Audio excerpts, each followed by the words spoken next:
Welcome to She Persisted. I'm your host, Sadie Sutton, a 19-year-old from the Bay Area studying psychology at the University of Pennsylvania. She Persisted is the teen mental health podcast made for teenagers by a teen.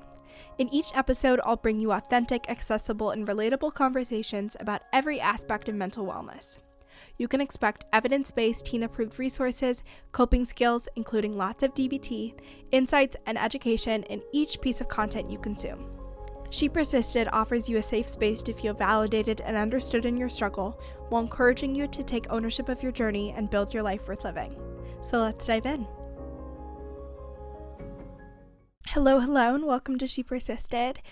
We are recording episode 100, which is beyond surreal, amazing. Can't believe we stuck with it for this long. I started recording episodes when I was at a therapeutic boarding school and had this janky little iPod Touch situation. I would try and edit on iMovie, and I had no idea what I was doing, but I knew that I needed to, and I wanted to share my mental health journey because I had done this complete 180 with my mental health. I entered treatment being severely depressed, severely suicidal, struggling with anxiety. All my relationships had fallen apart.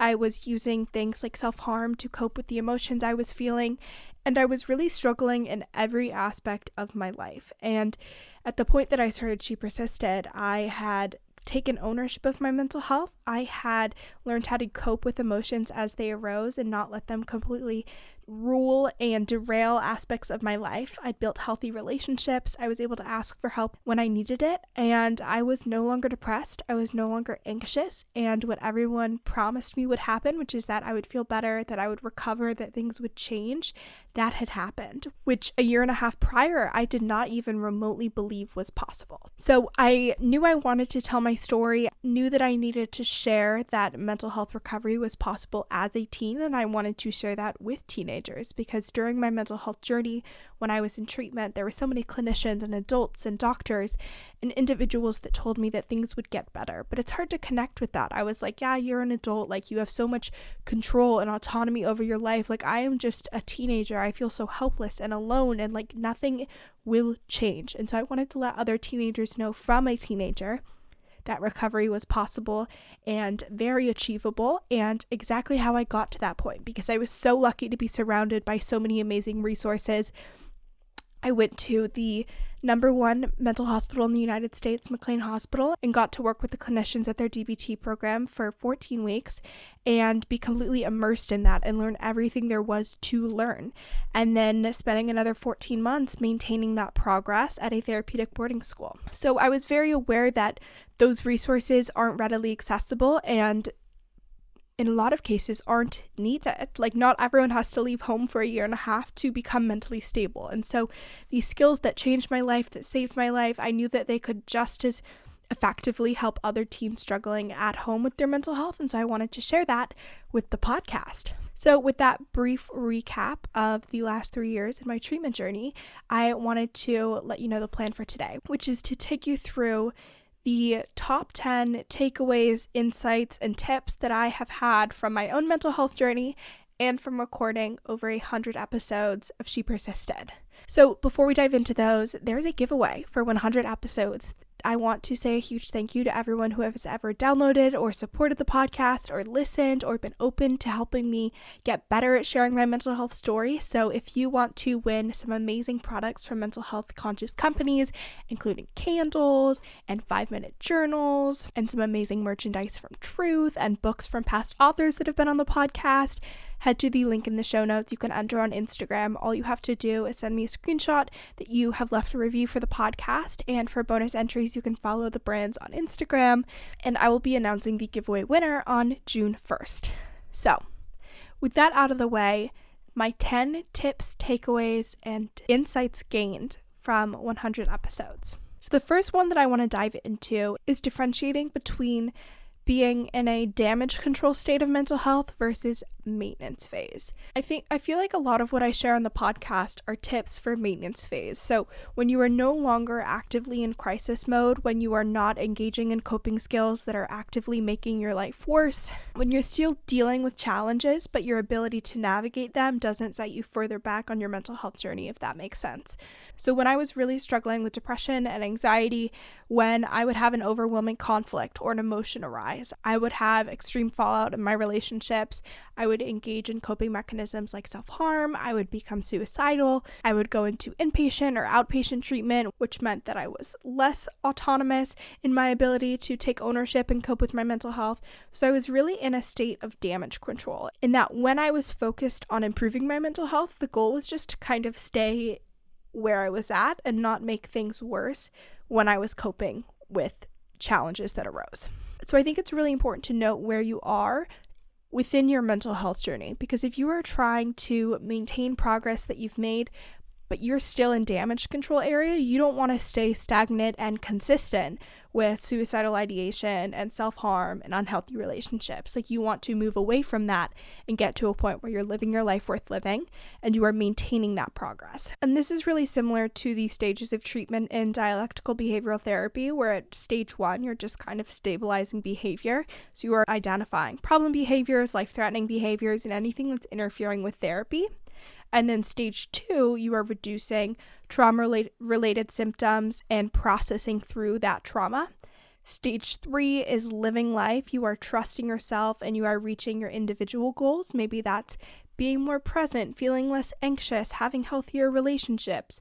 And stage 4 is having a deeper meaning through spiritual existence. And this is where DBT is really tied to mindfulness. So my first insight that I want to impart, share, etc., is getting really clear on and understanding where you are at in your mental health journey, and understand whether you want to maintain where you're at, whether you want to continue to work towards progressing rather than digressing, or if you're just like in damage control, let's get through this, let's cope with the now. I'm not focused on building my life worth living, having these deep, meaningful relationships. I'm just coping with the urge I'm experiencing in the moment. And the reason it's so important to get clear on those is because the skills you're using are different, the people you're surrounding yourself with are different, the resources that will be helpful are different, and your efforts towards your mental health journey, recovery, etc., will be a lot more effective if they are properly placed. So that's takeaway 1, is that there are very different stages within a mental health journey. The way that you approach mental health will be different based on this, your attitude towards mental health, what you will be open to talking about or willing to talk about, the conversations that you'll be involved in. I even think about like the content that I was consuming. The idea of listening to a podcast talking about mental health or recovery or depression was really far-fetched and not something that I would have gravitated towards, because my ability to think beyond the immediate threat of not being able to cope with an emotion or an urge that was arising was beyond my scope of functioning. So that is takeaway number 1. Insight number 2 is that if you are not progressing with your mental health, you are digressing. And this is especially true for individuals who have chronically struggled with their mental health.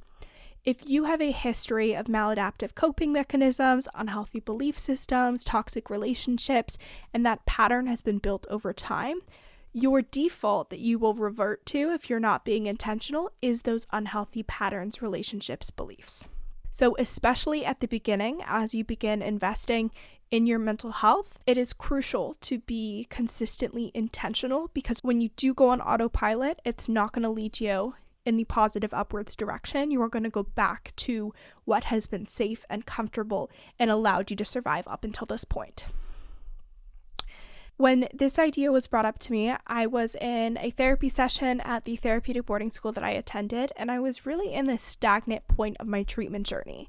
I had made all this incredible progress with reducing my suicidal ideation. I was no longer waking up depressed. I had started to have a relationship with my family.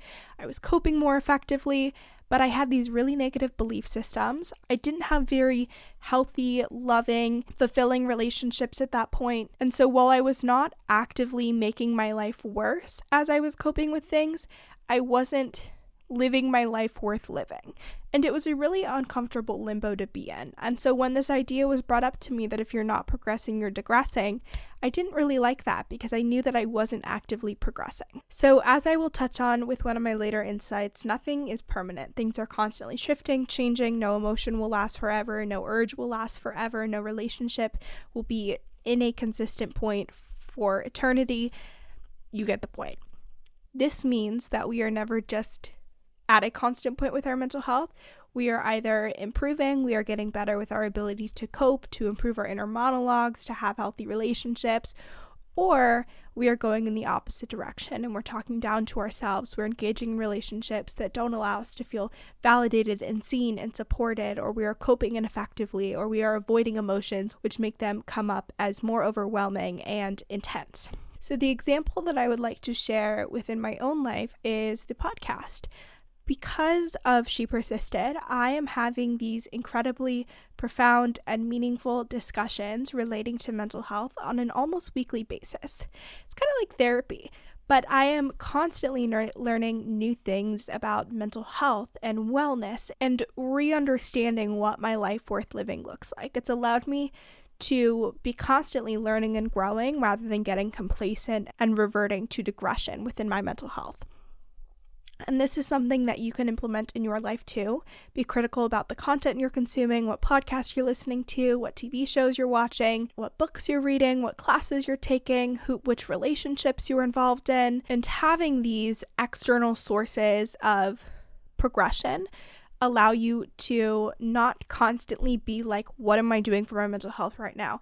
Is this an effective coping mechanism? And take some of that pressure off because you are building a life that allows you to be set up for success and allows you to continue to grow and improve without having to be an active participant 130% of the time. So that is insight number 2, and it's important to remember because happiness is the journey. It's not a destination, and no one's mental health journey is ever over. My mental health journey is never over. It's always continuing to evolve and grow and improve and change. And I attribute that to the idea that if we're not progressing, we are digressing. So one step that you can take is to make the intentional choice to progress today rather than digress, and engage in activities, relationships, thoughts, behaviors that allow you to improve rather than digress. Insight number 3 is to get good at coping before you need to be good at coping. When I got into dialectical behavioral therapy, which are the skills I share in almost every podcast episode, it's the skills that I lean on to cope with challenges that arise in my life. These skills in particular relate to interpersonal effectiveness, emotion regulation, mindfulness, and distress tolerance. Those skills were things that I learned after I had completely departed from my ability to function effectively. Like I mentioned, I had unhealthy relationships. There was a ton of conflict in my relationships. I was engaging in patterns like self-harming, unhealthy eating, unhealthy exercise. I was suicidal. I had completely terrible internal monologue, self-esteem, beliefs about myself, etc. So when I learned these skills, I desperately needed them to survive and eventually thrive, but I learned them when I needed the skills. And if I could go back to middle school Sadie before she started struggling, I wish I would have learned how to cope with sadness versus anger versus shame versus guilt. I wish I would have learned how to ride the wave of an urge and not engage in it. I wish I would have learned the top 10 ways to distract myself that were most effective after having an argument that was really overwhelming. I wish I would have learned how to advocate for my objective versus improve a relationship versus stand up for myself. And these were all things that I learned in DBT after I was severely struggling. So my counsel to you, my unsolicited advice, is to teach yourself how to cope with your mental health before it gets bad. Because we all have low moments. We all struggle with things, whether that's stress, depression, anxiety, anger, loneliness, etc. If you know how to deal with those emotions and you have practiced those coping skills, when you are emotionally vulnerable, when you are unable to logic through things, when you don't have a plan in place of this is exactly what I'm going to do to get through this moment, you can pull from those skills and you know that they're going to work because you've used them before. So, Some ways to do this. If you struggle with like minor social anxiety, like the idea of being in a new environment and going up to people and starting a conversation, you're like, that doesn't sound like the most appealing thing. But you aren't at the point where you're like house ridden because you are so scared of rejection. Using that social anxiety that is coming up on a smaller scale to work through anxiety will help you if later on you do develop severe anxiety. So what you're going to do is you are going to give yourself a little exposure hierarchy, and you're going to start with texting a friend without them texting you first. And then you're going to start with calling a family member without them calling you first. And then maybe you're going to go and order coffee or ask for help at the bank, and you're going to engage with people without them initiating the interaction. And then you are going to go up to someone at a coffee shop and be like, do you have a pencil? Something like that. And then you're going to put yourself in a situation with people that you've never met before and go up and say hi. So you are slowly working yourself up to the thing that you are scared of and coping with that anxiety as it arises. You are handling it like a champ. You are using your coping skills. You are doing deep breathing. You are telling yourself that it's going to be okay, that this too shall pass. You are allowing yourself to go outside and take a breath if you need it before re-entering the situation. And because you have practiced all of these skills, they are a tried and true method. You know how to do exposure therapy to work up to this fear. If you experience anxiety next year about a presentation or about, breaking up with someone or rejection with college admissions, you know how to handle those emotions. You've done it before. So when you need them, they are already in your toolbox, effective, tried and true, practiced, and ready to be utilized. Another thing that I want to add here about getting good at handling your mental health before your mental health needs you to be able to handle it, if that makes sense, is to practice having a support system and asking for help. So part of DBT is something called phone coaching, where if you need help navigating a situation and using your skills and you're not totally sure how to use your skills effectively, you can call your therapist and they will walk you through it. So maybe you're having a panic attack, call your therapist, and they'll be like, okay, let's do an ice dive, let's do deep breathing, let's name 5 things we can see, hear, smell, touch, taste, etc. And it's like a second person there to coach you through the situation. When you start phone coaching with a new therapist, what they're going to have you do most of the time is call them once or twice within the first week when you're not struggling. They're going to say, hey, call me twice this week and tell me something good that's happened. Or call me twice just to say hi. And they have you practice that because when you are struggling, say having a panic attack, there's going to be some emotional resistance most of the time to asking for help. And if you've never called them before, there's also the anxiety about picking up the phone and what's going to happen. What are they going to say? How am I going to ask for the help that I need in this situation? So if you practice calling beforehand, you practice this conversation, when you do need help in a crisis situation, that's one less barrier to getting the resources that you need. So a non-phone coaching example would be having a first couple of appointments with a therapist and meeting with them once a month to maintain your mental health. And when something does get bad, you have that relationship established, the trust is there, the dynamic is there, and you feel comfortable asking for help. Similarly, if you are feeling a low level of stress, talk to your friends about it, talk to your family about it. And then when you're really sad about a breakup, you feel comfortable being vulnerable with your parents, with your family members, with your friends. Another good example is to practice calling a helpline, a warm line, a suicide hotline when you are having a lower level of urge, so that when you are really struggling, like a 9 out of 10 urge, there's not that emotional barrier to asking for help when you do need it because you know what to expect. You've navigated the situation before and you know how to cope. So that is one thing that I wish I would have done before I started struggling, which was learning these coping skills and getting good at them. And it's something that I wish was more regular, commonplace in our educational system, which is learning how to cope with mental health challenges, ask for help, cope with emotions, because we all need to do it. And a lot of the times we just end up teaching ourselves, which can be really problematic if you teach yourself ineffective coping skills. So that is tip number 3. Tip number 4 is to create a baseline that sets you up for success when you are on autopilot mode. So I touched on this a couple of minutes ago, the idea of having relationships in place that encourage you to grow and improve. And I want to expand on this idea of having a life that kind of pushes you in the direction of progression rather than digression. So for me, the way that I've structured my life in college and at home post-treatment is having relationships that allow me to feel seen and heard and validated and supported when I need it. I try and structure my days with balanced meals, making sure I'm eating 3 times a day and I'm having snacks when I need them. I am trying to get movement in every day and get outside at some point every day.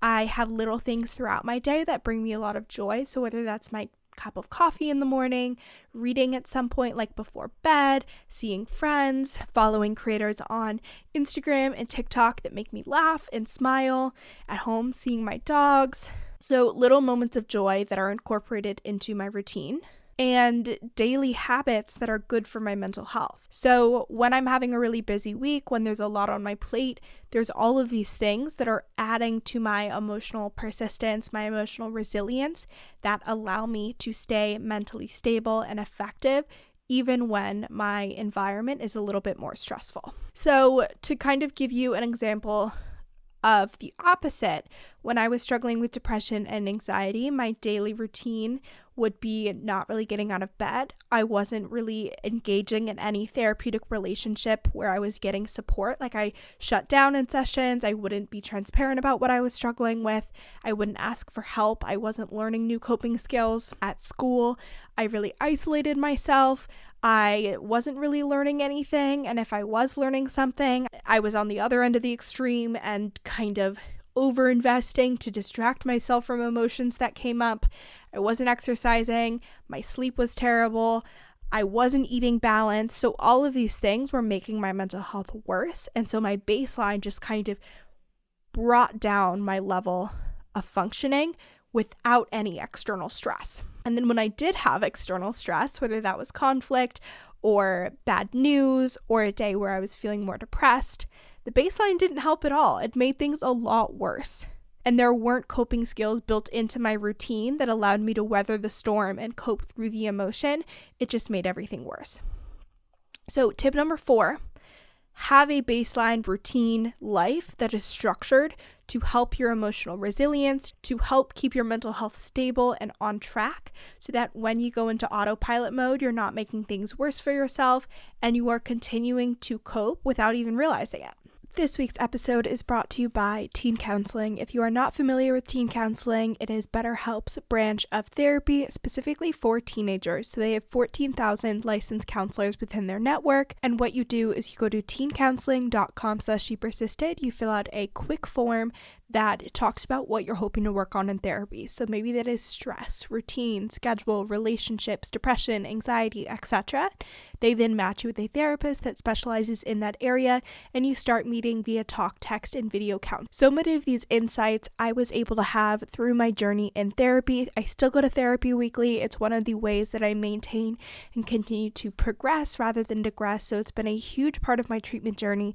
It's something that I still continue to do to maintain and work on my mental health. So if you haven't tried therapy before and are looking for a way to dip your toe in the water without having to deal with a super long waiting list or trying to find a local provider, I highly recommend checking out teen counseling.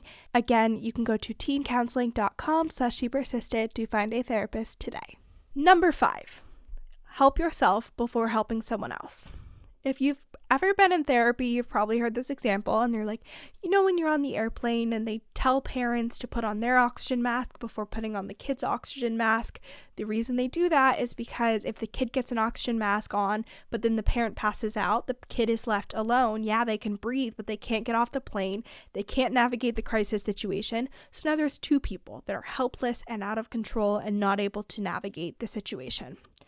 But if the parent puts on their oxygen mask first, even if the kid passes out, the parent can then put an oxygen mask on the kid, be aware, alert, effective in the situation, get them both out of it, and they're both able to navigate the challenge effectively. The same principle goes for mental health.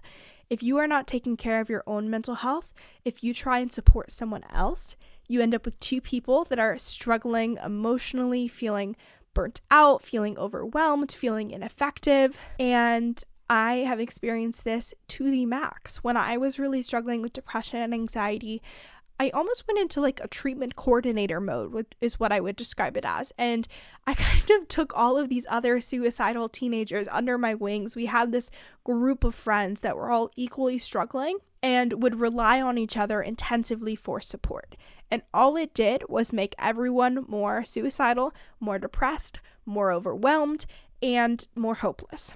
And attempting to help those people navigate their own challenges when I myself was very much struggling wasn't effective for either party. I wasn't giving good advice, I wasn't giving good support, and it just added another stressor to the table. So whether you are currently in crisis mode like we talked about at the beginning, or you are in maintenance phase but someone is coming to you with a mental health challenge, first step is always going to be making sure that you are okay to support them, making sure that you are setting things up to take care of your own mental health and getting support when you need it, because if you're not going to be of any service to the other person and you are hurting your own mental health. So regardless of the situation, that is always my first advice, and it doesn't mean that you don't care about the other person, that you don't want them to get better, that you don't want to see them improve.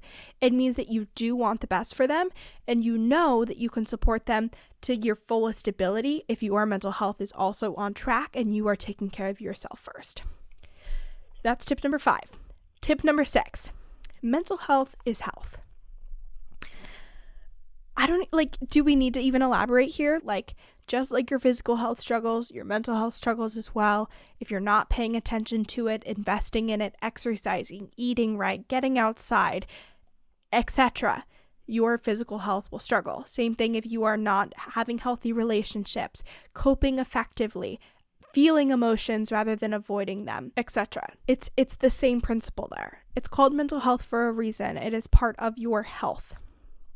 And to be healthy, you have to invest in all aspects of your health. So if you do notice resistance to this idea and notice a little emotional pushback when thinking about prioritizing your mental health, one of my favorite things to do is to reframe it as if it's a physical health problem. So if you had chronic headaches that were interfering with your quality of life, you would go to a neurologist, or maybe you would go to your primary care doctor, who would then refer you to a neurologist for specialist consult and treatment. Same thing with your mental health. If your mental health is struggling and interfering with your quality of life, you ask for help. You go to a specialist. If you were like, yeah, I think I'm having a brain bleed, but you know what? It's mental toughness. No pain, no gains. I can do this myself. Emotions are weaknesses. I just gotta push through this. If that's how we approached our physical health, we as a society would be a disaster if we had a society left. So if you are ever struggling with prioritizing your mental health, think about it like a physical health problem and treat it with the exact same level of concern, severity, treatment, resources, etc. So that's 6. 7. My 7th insight to share with you is that the most isolating experiences are often the most universal. I feel like every single person that has navigated a mental health challenge, whether that's depression or anxiety or an eating disorder or OCD, whatever it is, at some point you've thought, no one understands what I'm going through, no one gets it, no one has ever felt this way before. And I can almost guarantee that you're wrong, because the data shows that the majority of adults in the United States will experience a mental illness at some point in their lifetime. So it's the people that don't experience mental health illnesses, let alone challenges, that are in the minority, that are the outliers, that are abnormal. And to add on to that, as humans, the way that we've evolved, we all have emotions. And I really love approaching mental health challenges from an emotional perspective. When I think about depression, I'm like, how would I cope with extreme overwhelming sadness? When I think about anxiety, I'm like, how would I cope with extreme overwhelming fear? The way that humans work, we've all felt fear. We've all felt sadness. It's what's kept us alive up until this point. So the emotions that are underlying your struggle have likely been felt by every single person around you, and they can empathize, they can validate, they can sympathize, they can relate to what you're going through and support you in navigating those. The last thing that I'll add here is that I think that our presentations of these mental health challenges are really what isolate us and differentiate us more. I'm going to go out on a limb here and say that no one that is listening to this podcast went to 4 inpatient hospitalizations, did 2 rounds of IOP, did 2 rounds of outpatient DBT, then went to a DBT residential for exactly 14 weeks, then went to a therapeutic boarding school for exactly 14 months before transitioning back to high school, and was presenting with suicidality and self-harm. Like, that perfect storm of a presentation with how I tried to cope with what I was experiencing is very unique. But the belief systems that underlie that, which was feeling like I didn't deserve love, feeling like I would never be good enough, feeling like I didn't deserve recovery and happiness and a life worth living, I bet a lot of you have thought that before. I bet a lot of you have felt suicidal. I bet a lot of you have felt isolated and alone and hopeless.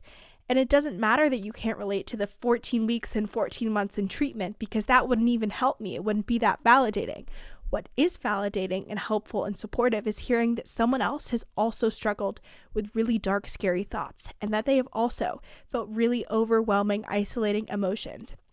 And they coped through those, and they survived it, and they were okay. And they can help me also work through those emotions and come out on the other side okay and living a life that I love.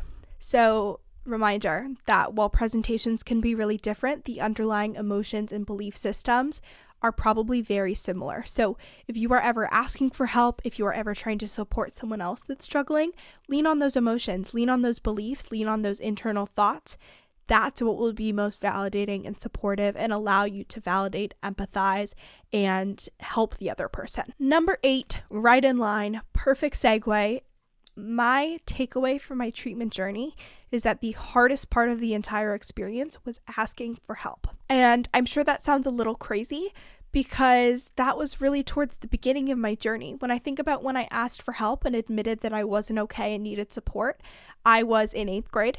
I was in my first hospitalization of 4. I hadn't gone through intensive treatment. I hadn't learned any DBT skills. I hadn't built any healthy relationships or support systems. So it really was the beginning of my mental health journey, and it was even before I hit rock bottom. But from that point onwards, I had people in my corner. I had people looking out for me. I had people checking in on me. I had multiple people keeping tabs on, like, okay, how is Sadie doing? What's going on in Sadie's head right now? How can we support her? How can we help her? Is this therapy working? Is this treatment working? How can we adjust to be more effective in supporting her? What have I gone through that would allow me to support her? Like, what advice can I give? What do I know from my own personal experience about what might be effective? So from that point onwards, I was supported. I had people in my corner, and I had a whole wealth of resources to pull from, because multiple people were kind of on the problem, on the challenge, and were working on it together.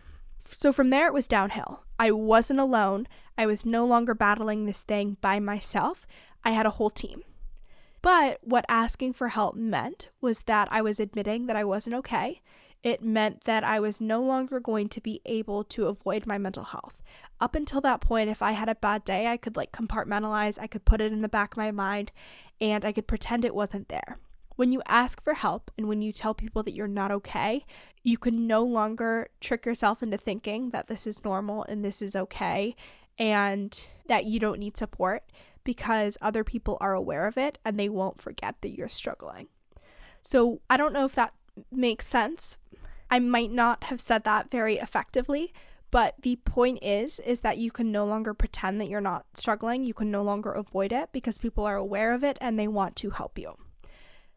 And it's really scary to think that, okay, I've put something out there into the world, into the universe, into my community, and now I can't take it away. But like I said, it's downhill, because there are people supporting you, loving you, and wanting to see you get better. And the other thing to add there that adds to that fear, that apprehension, is how the other person will respond. Whether it's a therapist, a counselor, a parent, a friend, a teacher that you are asking for help and admitting that you're not okay to, they might not respond well. They might say, well, mental health isn't real. Or they might say, you're okay, just take a deep breath.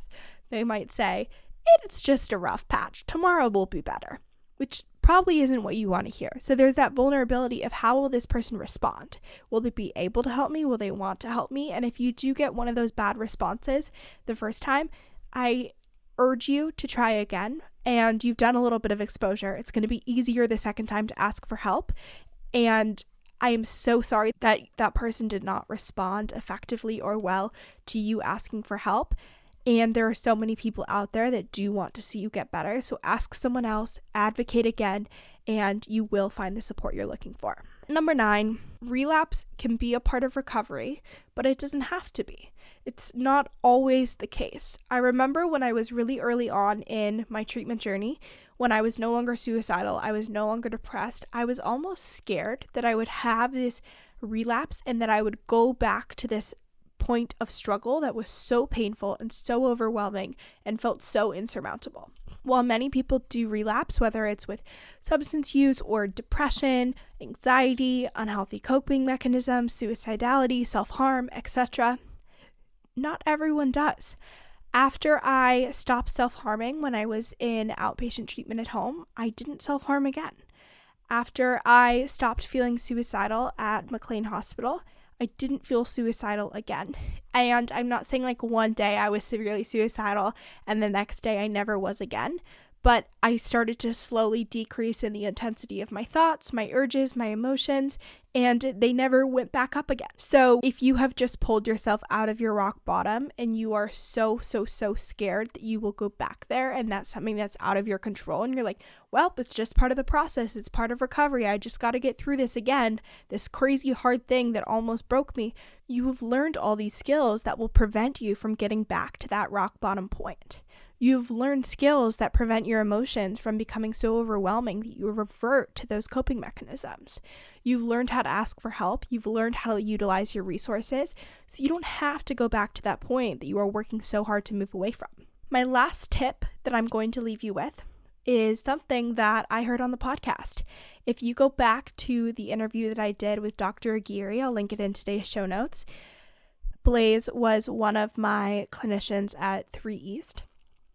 He was in my initial intake meeting. He saw me at my lowest of lows, my rock bottom, and he saw me move away from that point, no longer being suicidal, no longer being depressed, utilizing my resources when I needed them, and learning how to cope effectively. So it was a really insane, amazing full circle moment to have him on the podcast and share his insight, share his wisdom with the She Persisted community, and connect with him in a way that wasn't as this patient that was absolutely falling apart and struggling and at her very wit's end. But one thing that he said during that episode was that life is impermanent and that impermanence will be on your side. And since that point, that has been my number one mantra that I have carried throughout my life when it comes to my mental health. No matter what you are experiencing, the intensity of the urge, emotion, thought, conflict, relationship, behavior will not stay consistent. Nothing in life is permanent, nothing is constant, nothing is consistent, and so that will be on your side. So if you are feeling the most depressed that you have ever felt in your entire life, you can't stay that way forever. The depression will lift, the urges will lift, the wave of the emotion will subside because that's the nature of things, and that will, again, be on your side. So that last takeaway really, again, is more a mantra, an insight, something that I utilize on the daily that I hope you will as well if it resonates. If not, it's impermanent. You'll never hear it again. I wanted to round that episode out. If you are currently struggling with the message that life is impermanent and that impermanence will be on your side and this too shall pass, just like everything does. So with that, those are my 10 takeaways from 100 podcast episodes and surviving severe depression and anxiety as a teenager. I hope this episode was helpful. I hope some of these tips and takeaways resonated and are things you can implement in your own life, in your own mental health journey. So if you enjoyed, please share on social media and tag me at She Persisted Podcast. Share it with a friend or family member. And remember, there is a giveaway. So enter on Instagram to win some amazing goodies. Thank you for supporting the podcast. I'll see you next week. Thank you so much for listening to this week's episode of She Persisted. If you enjoyed, make sure to share with a friend or family member. It really helps out the podcast. And if you haven't already, leave a review on Apple Podcasts or Spotify. You can also make sure to follow along at She Persisted Podcast on both Instagram and TikTok, and check out all the bonus resources, content, and information on my website, shepersistedpodcast.com. Thanks for supporting, keep persisting, and I'll see you next week.